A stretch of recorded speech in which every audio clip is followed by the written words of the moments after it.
오늘 말씀의 제목 가정이 교회다라는 제목으로 함께 하나님 말씀 나누겠습니다. 옛말에 콩 심은데 콩 나고 팥 심은데 뭐 나죠?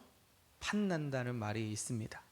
저는 이것이 모든 부분에 다 적용이 된다라는 생각을 해봐요. 우리가 정말 열심히 내가 원하는 그 사업에 몰두해 가지고 돈을 위해서 내 인생을 다 바치면은 정말 거기서 돈이 벌려지겠죠. 다이어트를 하기 위해서 열심히 음식을 적게 먹고 운동을 열심히 하면 당연히 살이 빠집니다. 이것은 영적인 부분에도 동일합니다. 우리가 하나님 나라를 위해서 믿음으로 심고 기도로 심다 보면 우리의 인생에는 하나님이 주시는 믿음의 열매가 반드시 맺혀질 줄로 믿으시길 바랍니다. 그래서 우리는요, 이 땅을 살아가면서 우리가 심어야 할 영적인 것은 과연 무엇인가를 항상 질문해야 돼요. 특별히 가정에 있어서 오늘 우리가 믿음으로 이 가정을 심기우길 원한다면 우리는 기도로 그 땅을 일궈 나가야 되죠. 말씀으로 우리 자녀들을 양육할 때 이 아이가 말씀의 사람, 믿음의 사람으로 자라나게 되어 있는 겁니다. 그래서 무엇을 심느냐가 무엇을 거두느냐를 결정하는 거죠.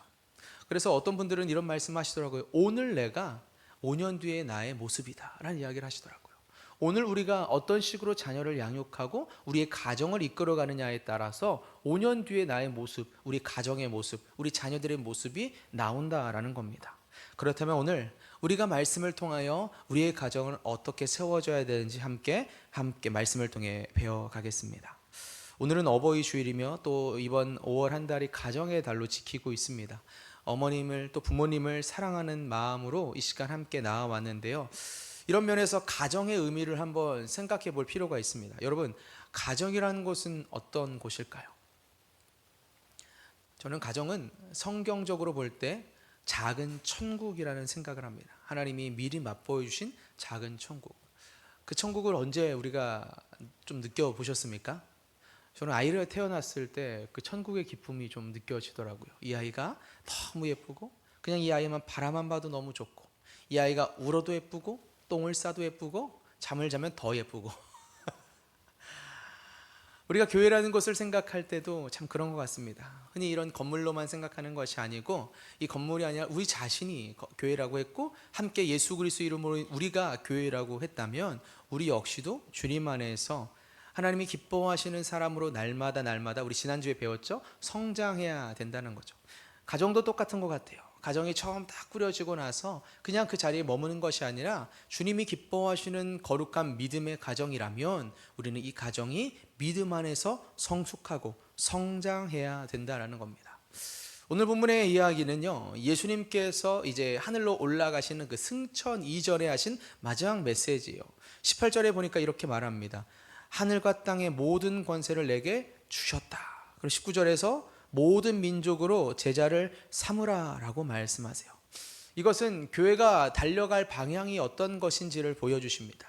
교회는 제자를 삼아야 하는 사명을 안고 있습니다. 제자를 삼는다는 것은 쉽게 말하면 예수 믿는 사람을 키워내는 것을 의미하죠. 그래서 우리는 교회가 전도하고 선교하는 일에 정말 힘을 다해야 돼요. 원로 목사님께서 이 사역을 하시면서 교회가 전도하는 교회로서 많은 역할을 감당했어요. 그리고 선교하는 교회로서 필리핀에도 교회도 세우고 볼리비아의 7교회도 세우면서 수많은 선교사님을 돕는 교회로서 이 교회가 세워졌거든요. 근데 이것은 단순히 교회만을 위한 메시지가 아닙니다. 이것을 오늘 우리의 삶에 적용한다면 이렇게 되지 않겠습니까?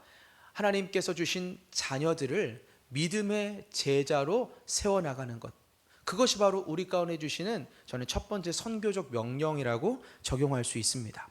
예수님을 믿고 그분에 대해서 배우고 그분을 닮아가는 사람을 세워나가는 것, 그것은 우리가 교회라고 불려지는 이 공간만이 아니라 가장 우리 아까 간증에도 말하셨죠? 가장 작은 교회라고 할 수 있는 이 가정을 통해서도 해야 할 귀한 사명인 거죠.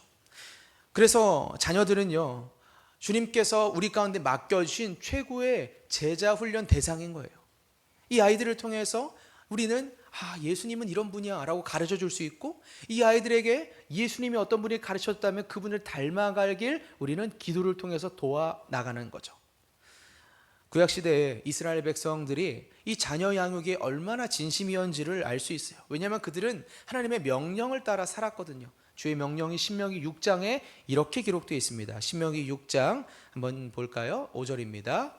너는 마음을 다하고 뜻을 다하고 힘을 다하여 내 하나님 여호와를 사랑하라. 아멘. 하나님께서 주신 명령은 마음과 뜻과 힘 다해 누구 사랑하라고요? 하나님. 하나님을 사랑하는 것이 주님이 주신 명령이었어요. 이것은 광야 생활뿐만 아니라 새로운 세상, 이방인들로 득실거리고 전쟁이 치열한 그 가나안 땅에 가서도 지켜야 할 말씀이었던 거죠. 오늘 이 땅을 살아가는 우리에게도 하나님은 동일하게 명령하십니다. 예수님께서 한 사람이 와서 물어요. 예수님, 성경에 그 요약하면 성경 어떻게 말할 수 있죠? 그러니까 예수님 말씀하세요. 하나는 하나님 사랑, 두 번째는 이웃 사랑이다. 하나님을 사랑하는 그것이 우리 가운데 너무 중요한 것을 예수님 말씀하십니다. 그래서 이스라엘 백성들이 이 말씀을 받고 그 다음 6절부터 9절에 어떻게 가르쳐야 하는지를 하나님께서 가르쳐 주십니다. 6절 9절 읽어볼까요? 없나요? 네. 6절 9절에 이렇게 나왔습니다. 오늘 내가 내게 명하는 이 말씀을 너는 마음에 새기고 내 자녀에게 부지런히 가르치며 집에 앉아 있을 때든지 길에 갈 때든지 누워 있을 때든지 일어날 때든지 이 말씀을 강론할 것이며 너는 그것을 내 손목에 매어 기호로 삼으며 미간에 붙여 표로 삼고 내 집 문설주와 바깥문에 기록할지니라. 네, 아멘. 이 말씀 무슨 말이냐면 끊임없이 가르쳐라라는 거예요. 근데 가르치기 전에 해야 할 게 있습니다. 그게 뭐냐면 너는 이 말씀을 마음에 새기고 라고 시작해요. 이게 무슨 의미입니까? 하나님의 명령대로 하나님을 사랑하라를 가르칠 부모인 너가 먼저 하나님을 사랑해라. 그 말씀을 마음에 담아라 라는 것입니다. 박현희 선생님이 저의 설교문을 본 건지 모르겠지만 제가 준비했던 메시지가 뭐냐면 자녀들은 부모의 등을 보고 자란다라는 거예요. 그렇죠? 자녀들은 부모의 등을 보고 자라요. 그래서 저도 가끔씩 제 아들들에게 놀라는 모습이 있습니다. 제 아들이 하는 말투를 보면 어디서 많이 들은 말투. 제 아들이 동생에게 야! 하는데 이건 내가 내가 했던 건데? 이런 생각을 하게 될 때가 있어요.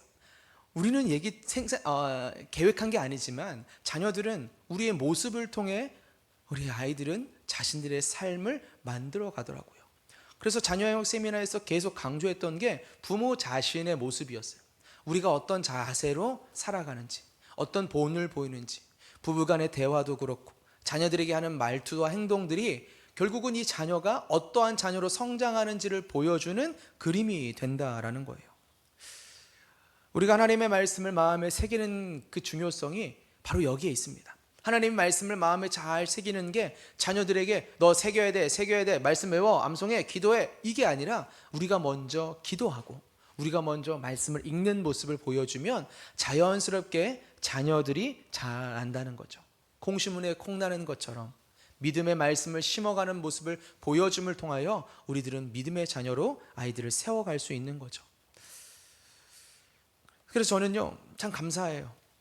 저희 부모님께서 보여주신 신앙의 유산들을 볼 때에 때로는 집에 위기가 오고 어려움이 왔을 때 부모님들은 아니죠. 부모님께서는 저희의 인생에 있어서 기도의 모습을 많이 보여주셨습니다. 특별히 금식하면서 또 새벽을 깨우면서 기도하셨던 그 모습들이 제 안에 잔상으로 남아있어요. 그래서 저도 문제가 왔을 때에 기도하게 되더라고요. 하나님을 찾게 되더라고요. 신앙은 그래서요 사실은 말이 아니라 행동인 거죠. 오늘 본문에서 이야기도 동일합니다. 예수님께서 제자들에게 말씀하셨던 것처럼 분부한 모든 것을 가르쳐 지키게 하라 라고 할 때에 이 가르쳐 지키는 것을 어떻게 지키게 할 수 있겠습니까? 해 라고 해서 되는 게 아니고 하는 모습을 보여줌을 통해서 예수 믿는 자답게 사는 것을 보여줌을 통해서 우리는 우리의 자녀들을 믿음 안에서 하나님의 사람으로 세워갈 수 있는 것입니다. 이와 더불어서요 우리 정말 제 설교문 읽은 것 같아요. 에베소서 6장 말씀 제가 준비했거든요. 함께 같이 읽어볼까요? 6장 1절에 3절입니다. 자녀들아 주 안에서 너희 부모에게 순종하라. 이것이 옳으니라. 내 아버지와 어머니를 공경하라. 이것은 약속 있는 첫 계명이니 이로써 내가 잘 되고 땅에서 장수하리라. 아멘. 우리가 하나님 앞에서 교회를 세워가는 것처럼 가정을 잘 세워가기 위해서는요, 질서가 필요합니다. 그 첫 번째 질서는 자녀들에게 있어서는 순종입니다. 하나님 말씀을 순종하는 것처럼 부모에게 순종하는 것, 주 안에서 부모에게 순종하는 것, 그것은 우리의 인생을, 부모의 말씀에 순종했지만 우리의 인생을 잘 되게 하는 길이라고 성경은 약속하십니다. 이와 더불어 4절에 보니까요, 이런 말씀이 있습니다. 우리 다음 구절 한번 읽어봅시다. 시작. 또 아비들아 너희 자녀를 노엽게 하지 말고 오직 주의 교훈과 훈계로 양육하라. 아멘.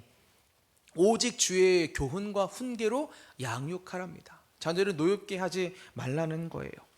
말씀 안에서 가정에 든든히 서갈 때의 축복이 다른 것이 아니라 작은 천국의 기쁨을 누리는 것이라는 생각을 해봅니다. 네, 요즘 뉴스 중에 그런 뉴스를 봤어요. 혹시 보셨는지 모르겠는데, 운동회를 안 한다고 하죠. 운동을 안 하는 이유가 주변에 이제 민원이 들어오고, 특별히 부모님들께서 아이들이 혹시나 다칠까봐, 어떤 부모님은 단어는 아닌 것 같은데 약간 자극적으로 쓴 단어 같아요. 상대적 박탈감을 아이가 느낄까봐. 예를 들어서 달리기를 했어요. 운동회니까. 근데 우리 아이가 1등을 못했어. 그럼 이 아이가 나 1등 왜 못했어? 상대적 박탈감 느끼네. 나 어떡하지? 이런 것 때문에 하지 않아야 된다라는 그런 이야기가 있더라고요. 이것은 비단 그 운동회만이 아니죠. 어떤 분들은 소풍 때도 따라간다고 해요. 몰래 따라가서 본답니다. 우리 선생님이 어떻게 가르치는지. 그런 뉴스를 보면서 마음이 참 아팠어요. 사실 여기 계신 분들은 아니겠지만 어떤 분들은요, 자녀를 사랑한다는 그런 명목하에 우리 자녀를 너무 보호하려고만 애쓰는 것 같아요. 혹시라도 상처받을까봐, 혹시라도 넘어질까봐, 실패할까봐. 근데 여러분, 우리 부모로서 지나온 인생을 한번 살펴보세요. 실패하고 넘어지고 상처받았던 그것이 우리 인생을 지금까지 오는데 얼마나 큰 걸림돌만 되었습니까? 오히려 그것이 우리 인생을 단단하게 만들어주는 디딤돌이 되진 않았습니까? 넘어질까봐 걷지 못하게 하고, 실패할까봐 도전하지 못하게 하고, 속상할까봐 경쟁하지 못하게 한다면 그 아이는 견디는 힘을 배울 수가 없게 될 겁니다. 하나님은 우리를 그렇게 기르지 않았습니다. 여러분, 이스라엘 백성들이 왜 광야를 돌게 하십니까? 물론 그들이 믿지 못했던 불순종도 있었지만 돌게 하심을 통해 그들을 단단하게 만드셨던 하나님을 기억하시기 바랍니다. 요셉이 왜 감옥에 가고 형들에게 팔려 노예 생활을 했습니까? 그가 애굽의 총리로 쓰임 받으려면 그 문화와 언어와 삶을 알아야 했기 때문인 거죠. 우리 사랑하는 자녀들이 이 땅에서 때로는 실패하고 어려움도 겪고 기다림도 겪을 수 있습니다. 그 모든 것들은 하나님이 이 아이를 단단하게 만드시려는 하나님의 놀라운 성장의 계획임을 믿으시길 바랍니다. 그래서 우리는요, 부모로서 자녀의 모든 불편을 제거하기보다는 그 아이가 이 세상에서 하나님의 자녀다운 삶을 살아가도록 기다려주고 허용해주는 자세가 조금은 필요한 것 같아요. 하나님도요, 우리를 그렇게 만드셨던 것처럼 우리 자녀들도 귀하게 만드실 거예요. 여러분, 온실 속의 화초를 보십시오. 겉보기엔 굉장히 예뻐 보이고 아름다워 보이지만 그 화초가 비바람을 만나면 쉽게 쓰러질 수밖에 없죠. 반면에 이런 동네에 있는 나무들 보십시오. 모든 비바람 다 겪었지만 꿋꿋하게 서 있습니다. 오히려 그 추운 겨울을 견뎌내면서 봄이 되면 또 푸릇푸릇 꽃을 피우고 이파리를 내는 거죠. 왜 그래요? 그들의 뿌리가 깊이 땅에 박혀있기 때문입니다. 우리 사랑하는 자녀들을 하나님께서는 그렇게 만들어 가실 것입니다. 이를 위해 우리는 지혜로운 훈육이 필요하죠. 실패를 만났을 때 에이 그거 하지마 이러지 마시고, 실패가 왔으면 사랑하는 아들아 딸아, 그 속에서 하나님이 너를 성장시키시려고 하나 보다, 우리 같이 기도하자. 그 속에서 하나님이 너를 더 성숙하게 하시나 보다, 하나님의 때를 기다리자라고 말하는 자세가 필요합니다. 이때 부모에게 필요한 것은요, 앞서 말씀드린 것처럼 자녀를 노엽게 하면 안 된답니다. 너 왜 그거밖에 안 돼? 어째서 그 모양이야? 너 누구 닮았어? 이런 말 하지 않으신 줄로 믿습니다. 그래서 우리는요, 주님 안에서 주의 교훈과 훈계로 자녀들을 잘 양육할 때 이 아이가 하나님이 기뻐하시는 자녀로 잘 살아가게 되는 거죠. 오늘날 한국 교회가 약해진다라는 이야기를 자주 듣습니다. 여기서 질문을 해요. 왜 그럴까? 왜 그럴까? 어떤 분들은 프로그램이 부족해서 그렇다. 건물이 노후화돼서 그렇다. 좀 세련되게 해야 된다. 물론 좋은 말입니다. 하지만 정말 중요한 것은 저는 가정의 약화가 아닐까 생각해요. 가정 안에 질병이 찾아와서 가정 안에 문제가 생기고 건강한 가정의 모습을 보지 못하고 자라다 보니 이 아이들이 신앙을 잃어가는 거죠. 이것은 오직 성령의 능력으로만 해결할 수 있습니다. 성령으로 충만하면 사랑이 그 가정 안에 꽃피게 되거든요. 성령으로 충만하라는 것은 하나님과 우리 관계가 깊어졌다는 것을 의미합니다. 하나님과의 관계가 깊어진 사람은 사랑의 열매를 맺을 수밖에 없는 거죠. 그래서요, 우리는 우리 사랑하는 자녀들을 보며 또 우리 가정을 바라보며 성령의 능력으로 충만하게 해달라고 기도해야 됩니다. 그러면 무너진 가정이 회복되고 반드시 강해질 줄로 믿습니다. 자네팀 올라와 주시겠습니까? 부모가 자녀를 바라볼 때에 우리는 예수님의 시선으로 바라보는 게 참 중요하죠. 부족할 수 있고 연약할 수 있지만 주님께서는 그 아이를 위해서 하나뿐인 예수님을 보내셨거든요. 말씀을 준비하면서 어제 제가 저희 동생이 하고 있는 교회, 동생이 이제 부목사로 섬기고 있는 교회에 집회가 있다 그래서 잠깐 찾아갔습니다. 동생의 모습을 보는데 청년들을 대상으로 이렇게 한 250명 앉혀놓고 설교를 하더라고. 한 1시간 넘게 이렇게 설교하고 기도회를 인도하는 동생의 모습이 참 멋져 보였습니다.